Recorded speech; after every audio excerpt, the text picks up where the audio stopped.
Yeah, we had a scheduling issue. This happens. So Major General Stubblebine will not be on with us today. We just went live, by the way, at prisonplanet.tv. So we're rescheduling he and his accomplished wife, Dr. Laibow, to Wednesday for a full hour with us because so much is happening with Codex Alimentarius. But I also wanted to do half the interview about Codex Alimentarius, that they've been to Europe repeatedly to cover the takeover of the vitamins and minerals and nutrients by this international cartel, creating this monopoly to make you get a prescription for any basic vitamins. But I also wanted to talk about the population reduction agenda and get Major General's take on that because, both of these people together make an incredible interview. But we're honored right now. I'm just going to have her on for one segment because we're going to have them both on with us on Wednesday in the fourth hour. Dr. Rima Laibow, M.D., just an amazing lady. And Rima Laibow, M.D., is the medical director of the Natural Solutions Foundation. She's a graduate of Albert Einstein College of Medicine. 1970, believes passionately in the right of every American to choose a personal health path that is free of government and corporate interference. And then if I went through the rest of her bio, 35 years standing up to corruption and tyranny, that would take the rest of the time we have here today. But again, coming up Wednesday, we will have her and Major General Stubblebine, her husband, on with us for a full hour. Okay, just giving us a teaser of what's currently happening. You got back in the last month, but you've been all over the world as of late from Europe, literally battling against Codex Alimentarius. For those that don't know what it is, describe what it is and then break down what we're facing and why it's so important. You bet. Codex Alimentarius is not an intestinal parasite, although it sounds like it is. It's a UN agency, and that should already get your red flags up. It's a UN agency designed to control the international trade of food. What that means is setting guidelines and standards and allowing the international industrializers of the food supply, including the genetic engineering folks, Monsanto and Bayer and the others, to set the rules as to what food needs to be and what it can't be. And under Codex, what it can't be is wholesome, clean, unadulterated, and health-producing, because Codex is actually the creature of the pharmaceutical industry, which wants you to have damaged, degraded, and non-nutritive food filled with toxins so that you become ill. Then Codex and the FDA, its handmaiden, will make it impossible for you to get high-potency nutrients so that you can protect or repair, protect yourself from or repair the damage that food does to you. So what we're talking about is a food system designed to make everybody on the planet, and I do mean everybody on the planet, except, of course, the controllers, as ill as possible with the highly economically productive diseases that the pharmaceutical industry makes its amazing profits from: cancer, cardiovascular disease, stroke, diabetes, obesity. Those are the diseases that the World Health Organization defines as the chronic diseases of undernutrition. Take away the nutrition, get people sick, take away natural medicine, make profits, then they die, and you have depopulated the world of the, quote, useless eaters. That's Codex in a nutshell. Doctor, during the break, we may, we're going to end it at the end of this break. Your phone's got a lot of static on it, so we may try to reconnect. But bottom line, when we say that the globalists, the internationalists, have weaponized the food supply, we're not joking around about that. And you're a medical doctor. You've been researching this. I know that doing your own separate research from mine or others, that you and General Stubblebine have found that indeed it is a population reduction plan, and it's all done through compartmentalization, and that they are indeed cornering the world food supply, buying up the heirloom seeds while building these doomsday vaults, that they know they're bringing on an environmental holocaust, while in the name of global warming, they're bringing in all this regulation and control over the general public. Can you speak to that? Well, let's talk about just genetically engineered food. Now, most of your listeners are probably in the United States.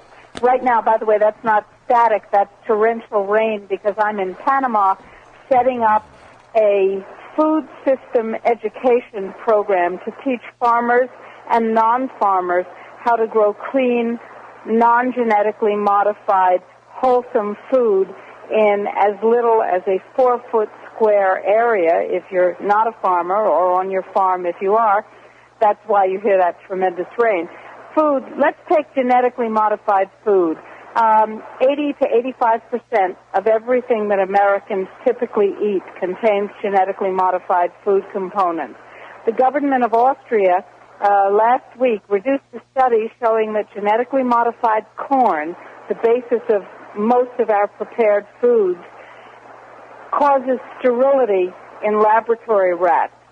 Now, do you really think that's an accident?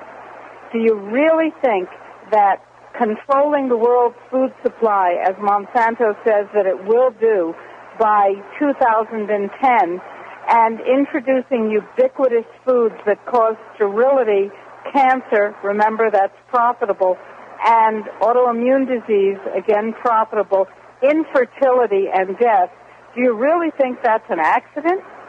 I don't.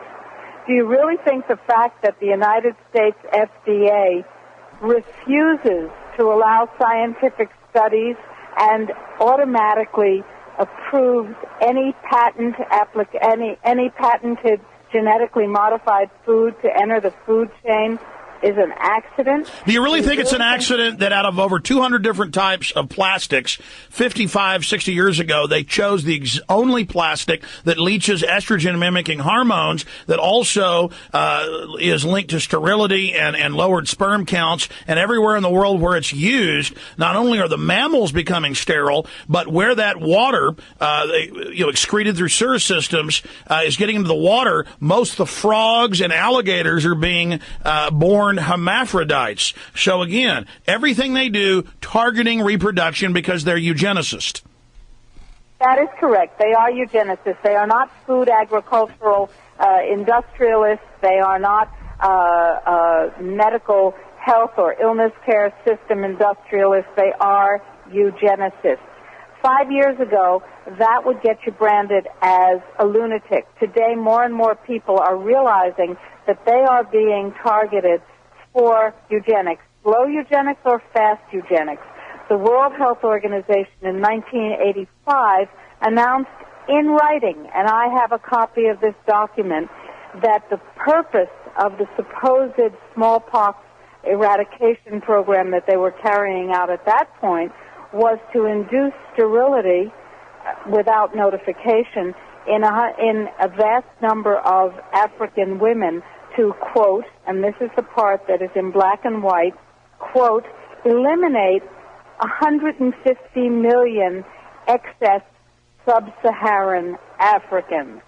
Well, I don't believe any of us is excess, and you must remember the World Health Organization, which is one of the organizations that runs Codex for the United Nations, has just been convicted in the Philippines High Court, that's their Supreme Court, of involuntarily sterilizing 3 million or more Filipino women through the use of a supposed tetanus vaccine, which actually induces sterility.